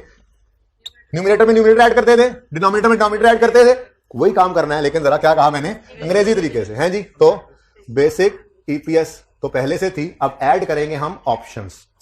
ऑप्शंस ऐड होंगे अगर, तो न्यूमरेटर में क्या ऐड होगा? ये सामने है क्या, +0, और डिनोमिनेटर में क्या ऐड होगा? 20,000। लो, इतना ही आसान काम है, लेकिन यहां पे नहीं, इंक्रीमेंटल ईपीएस पहले ही निकली हुई है। अब टोटल करें, याद है आपको? इसका टोटल करने के बाद टोटल अमाउंट की ईपीएस निकलती थी ना, तो वो करेंगे। ठीक है, 10 मिलियन टोटल हो गया न्यूमरेटर का, और इधर इंग्लिश तरीके से वही काम हो रहा है, देख लो वही काम हो रहा है। ओके जी, 20200000 जी। अब न्यूमरेटर डिवाइडेड बाय डिनोमिनेटर कितना आ गया? 4.9। ठीक है, समझ आया है? यही काम यहां पे करते थे, ये 1 मिलियन में +0 करके, फिर डिवाइड बाय शेयर्स में प्लस शेयर्स ऑप्शन वाले करके आंसर यही निकालते थे ना, तो वही काम ही हुआ है, प्लस दिस डिवाइड बाय। क्या बेटा? अभी बताता हूं, पहले सारा कुछ पता होता था, ईपीएस की क्लास से बैंड दी गई लोड से जी, अभी पता लगेगा, अभी सब पता लग जाएगा अभी। ठीक है, रैंकिंग की जरूरत क्यों है? ठीक है, अब देखो यहां पे रैंकिंग में कौन सा नंबर है इसका? 1 हो गया। अब 2 उठाएंगे, 3 नहीं ना उठाना। ठीक है, अब देखो सवाल की तरतीब तो डिफरेंट थी, हमें नहीं पता होता कि किसकी कम है, अभी पता लगेगा कि फायदा क्या है इसका, रैंकिंग क्यों कर रहे थे, ये सारा ड्रामा क्यों किया।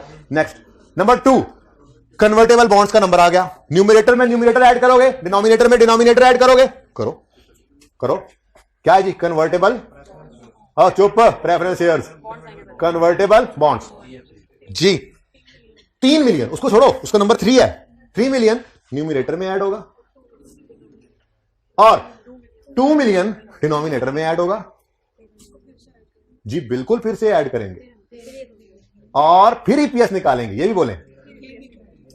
13 मिलियन डिवाइडेड बाय 40200000। अब निकालो न्यूमरेटर डिवाइड बाय डिनोमिनेटर। हाँ सॉरी, 13 मिलियन है, सॉरी जी, अभी भी डाइल्यूट हुई है 3.2। ये भी एक ऐसा इंस्ट्रूमेंट था जो डाइल्यूट कर रहा है, और हम बुरी से बुरी शक्ल यहां तक पहुंचा दी हमने यूजर के लिए। ठीक है, 5 तुम सोच रहे हो, लेकिन मैक्सिमम पॉसिबल जो वर्स्ट केस सिनेरियो है वो ये है। उन्होंने कहा नहीं, अभी एक और भी, उसे भी चेक करो, क्या वो डाइल्यूट करता है? हमने कहा हाँ, वो तो रह गया। नंबर 3 पे क्या है? Convertible preference shares. Numerator 64 lakh, denominator 16 lakh जी। फिर करेंगे टोटल जी, 19,400,000, और इधर 200,20 ये ओके गुड। मैंने तो ऊपर देखा नहीं क्या चला, 5620 मल्टीप्लाई तो नहीं कर दिया था बेटा। अच्छा, अब न्यूमरेटर डिवाइड बाय डिनोमिनेटर क्या? ओ, यानी कि ये एक ऐसा इंस्ट्रूमेंट है जो उल्टा ईपीएस को बढ़ा रहा है, तो ये तो डाइल्यूटिव है ही नहीं, ये एंटी डाइल्यूटिव कहलाता है। ये कहलाता है, ये फायदा रैंकिंग का, ठीक है ना, ये कहलाता है एंटी डाइल्यूटिव। और अब आपकी ईपीएस भी एंटी डाइल्यूट होना शुरू हो गई। अब ये डाइल्यूटेड ईपीएस नहीं है, ये तो बेसिक कॉन्सेप्ट ही गलत हो गया। फिर डाइल्यूशन का मतलब क्या था, कम से कम, ये तो उल्टा बढ़ने लग गया। इसका मतलब अगर ये सिचुएशन आ जाएगी तो इसको इग्नोर कर देंगे और हमारी 3.2 वाली फिगर जो होगी वो हमारी डाइल्यूटेड ईपीएस बन जाएगी, ठीक है। अच्छा, मिसाल के तौर पे अब सवाल में 6-7 इंस्ट्रूमेंट्स थे, आपने रैंकिंग सबकी की होगी 6-7 की, यहां पे आकर ये क्या हो गया, डाइल्यूटेड हो गया। इसके बाद क्या शुरू हो गया, एंटी डाइल्यूटिव। तो नंबर 3 अगर एंटी डाइल्यूट कर रहा है तो रैंकिंग में 4, 5, 6 तो सारे ही एंटी डाइल्यूट करेंगे, तो इससे आगे पे वर्किंग करेंगे ही नहीं। जिस वक्त, लेकिन रैंकिंग सही हुई पड़ी हो, असल तो यह ध्यान से, ठीक है ना। तो जिस वक्त आपकी ईपीएस बढ़ना शुरू हो जाए दोबारा, इसका मतलब इससे आगे जो इंस्ट्रूमेंट्स हैं वो एंटी डाइल्यूटिव हैं। तो बस वर्स्ट पॉसिबल सिनेरियो का था ना दिखाना है, तो वर्स्ट, हालांकि ये भी अभी भी 4 से, अभी भी 5 से कम ही है, लेकिन वर्स्ट सिनेरियो तो 3.2 ही है ना, तो यूजर को ये दिखा देना है, ठीक है। तो ये रैंकिंग का फायदा था, समझ आ गया अब, ठीक है। तो ऐसे ही करना है, एक दफा सवाल को दोबारा करोगे ना समझ आ जाएगी। वो तरीके से भी कल इसी सवाल को करवा दूंगा, लेकिन आप खुद ही कहेंगे नहीं ये ज्यादा अच्छा है, ठीक है। ऐसा जरा टूटना वाला जी, अभी बात खत्म नहीं हुई, ये तो कॉन्टिन्यूइंग की थी। डाइल्यूटेड ईपीएस डिसकंटिन्यूड की भी निकालनी है, लेकिन बच्चों को बहुत आसान है। उसकी वजह यह है कि हमारे पास जो नंबर ऑफ शेयर्स का लेवल है ना, जिसने डाइल्यूट किया मैक्सिमम, वो ऑलरेडी निकल चुका है, डिनोमिनेटर निकल चुका है। तो यही तो पहले सीखा था, सिर्फ अर्निंग्स बदलनी है, नंबर ऑफ शेयर्स जो डिवीजन में आने हैं वो सेम होने। तो अगर कॉन्टिन्यूइंग ऑपरेशंस में मैक्सिमम जो डाइल्यूट किया वो इस 4020 नंबर ऑफ शेयर्स ने किया है, तो फिर डिसकंटिन्यूड के लिए भी यही यूज कर लेंगे और कुछ करने की जरूरत नहीं पड़ेगी। यहीं पर ही, इधर ही लिखोगे ₹4 मिलियन है ना लॉस, 4 मिलियन का लॉस है।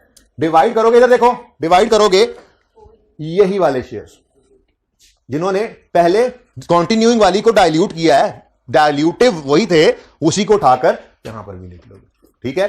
तो बोलो जी, 402000 तो ₹0.96 ये डाइल्यूटेड ईपीएस आ गई, ठीक है, किसकी, डिसकंटिन्यूड की, ओके जी। 0.996 है पर शेयर है, नहीं 1 ना कर दें बस, ठीक है, ठीक है। और ये भी पर शेयर था, अब यहां पे जगह नहीं है, ठीक है, पर शेयर, ठीक है। तो अब जब इनकम स्टेटमेंट बना करती है ना बच्चों, कल इंशाल्लाह दिखाऊंगा, उसके अंदर जो पैट होता है ना, पैट, उस पैट के बाद यहां पर यूं लिखा होता है ईपीएस, कॉन्टिन्यूइंग की और डिसकंटिन्यूइंग की अलग होती है, लेकिन फिलहाल बता रहा हूं यूं लिखा होता है बेसिक ईपीएस। पहले मैं सिर्फ कॉन्टिन्यूइंग बता रहा हूं, बेसिक ईपीएस लिखा होता है ऐसे ₹5 और डाइल्यूटेड ईपीएस लिखा होता है डिसकंटिन्यूड, सॉरी डाइल्यूटेड ईपीएस भी इसी की, पहले कॉन्टिन्यूइंग की, डिसकंटिन्यूड भी अलग से नजर आ जाता है इसी तरह से, फिलहाल छोड़ो। डाइल्यूटेड ईपीएस कितनी है, 3.2। और अगर किसी ऑर्गेनाइजेशन के कोई भी कन्वर्टेबल इंस्ट्रूमेंट्स ना हो तो जो उसकी बेसिक होती है वही उसकी डाइल्यूटिव होती है, ठीक है। हाँ, उसमें कोई, लेकिन लिखना दोनों के बारे में होता है, क्योंकि स्टैंडर्ड की रिक्वायरमेंट है बेसिक और डाइल्यूटेड दोनों दिखाओ, ओके। अच्छा, अब भाई उधर सवाल की तस्वीर खिंचवा दो जरा एक दफा, इनको यहां पर रोक दो जरा, हाइब्रिड वाली भी तस्वीर ले लें, 2 सेकंड में, नहीं 10 सेकंड में इधर ले आओ। अच्छा जी, अब जी स्टूडेंट, बेटा वो डिसकंटिन्यूड का है, वो तो अगले साल होना ही नहीं है, हमने तो कंटिन्यू जो करना है उसी की बात कर रहे हैं। डिसकंटिन्यूड अलग से शो करना है, सिर्फ इस डिसकंटिन्यूड को छोड़कर देखो बस, डिसकंटिन्यूड वो सिर्फ इस दफा है, अगली बार ये ना ये बिजनेस होना है ना को लॉस कुछ होना है, ठीक है ना। इसको अलग सोचो, इसको अलग रख दो, इसको मिटा के देख लो एक दफा, ये बेसिक है। और वर्स्ट सिनेरियो है जो ऑर्डिनरी शेयर होल्डर्स रहेंगे कि जी अगले साल भी ये उम्मीद है कि वर्स्ट के सिनेरियो इतना हो सकता है कि सारे ही कन्वर्ट करा लें, ठीक है। लॉस को अलग रखो, लॉस का क्या करना है, ओके। एंटी डाइल्यूट होने के बाद कैसे हो सकता है बेटा, रैंकिंग नहीं की हमने। अब अगर 2 ने डाइल्यूट किया है, 3 ने एंटी डाइल्यूट किया है, तो 4 तो इससे भी ऊपर की फिगर होगी ना, तो कैसे मुमकिन है कि वो डाइल्यूट कर दे दोबारा। बेटा सोचो ना, खुद सोच के बताओ, मुझे देख के बताओ। इधर 1 ने इससे डाइल्यूट किया, 2 ने किया, 3 ने नहीं किया। अब 4 की रैंकिंग तो इसके भी बाद आएगी ना, फिगर इससे भी बड़ी होगी, 5 उससे भी बड़ी, 6 उससे भी बड़ी, तो वो तो कभी हो ही नहीं सकता कि वो फिर एंटी डाइल्यूट से वापस आए, तो वो ही है मैक्सिमम, ओके। अच्छा जी, क्वेश्चन नंबर 11 ट्राई करना है आपने, होमवर्क। और क्वेश्चन नंबर 12 भी, ठीक है। उसके बाद आपको जो होमवर्क दिया था ना, वो दूसरी क्लास के बच्चों ने कहा जी हमने टेक्स्ट में क्लास में उन्होंने बताया हम ईपीएस का पास पेपर, वो ईपीएस के चैप्टर में पास पेपर ढूंढते रहे, तो इसलिए फिर मैंने कल का मौका दिया है। लेकिन ये सवाल हो सकता है इसमें, इधर देखो, इसमें IAS 8 की एप्लीकेशन पॉइंट नंबर 3 में, ठीक है। उसके अलावा तो एक बार सारा सवाल स्टेटमेंट ऑफ चेन इक्विटी के पॉइंट ऑफ व्यू से करना था, छोड़ के ईपीएस को दिमाग से निकाल के। तो statement of chain equity plus IAS 8 कई बार हम कर चुके हैं। वो सवाल कर लेने के बाद आपने देखना था, उन्होंने कहा था बेसिक और डायल्यूटेड ईपीएस निकालो। अच्छा, अभी सवाल की खूबसूरती ये थी भाई, इधर देखो किस किस ने ये ट्राई किया हुआ वैसे। अच्छा, बाकी भी लाजमी करके आएंगे, कल मैं चेक करूंगा। इस सवाल की खूबसूरती ये थी कि कोई कन्वर्टेबल इंस्ट्रूमेंट इसमें था ही नहीं, इसलिए सवाल ने जो कहा कैलकुलेट बेसिक एंड डायल्यूटेड, तो उसके जवाब में भी हमने लिखना था बेसिक एंड डायल्यूटेड। एक ही ईपीएस, बेसिक भी वही थी, डायल्यूटेड भी वही थी, क्योंकि कोई कन्वर्टेबल इंस्ट्रूमेंट था ही नहीं जो डायल्यूट करता इस सवाल के अंदर, ठीक है। तो ये भी आपका बहुत इंपॉर्टेंट होमवर्क है। और जो प्रैक्टिस क्वेश्चन है सारे एमसीक्यूज IAS 8 के करके आने हैं आपने, मैंने भी करवाने हैं। तो होमवर्क जरा ज्यादा हो गया। होमवर्क क्या बन गया, पास पेपर 5 जिन्होंने नहीं किया, वैसे ये कल का होमवर्क है, ठीक है ना। बाकी क्वेश्चन 11, 12 आज का होमवर्क है, और IAS 8 के सारे एमसीक्यूज आज का होमवर्क है, ठीक है जी। अल्लाह हाफिज।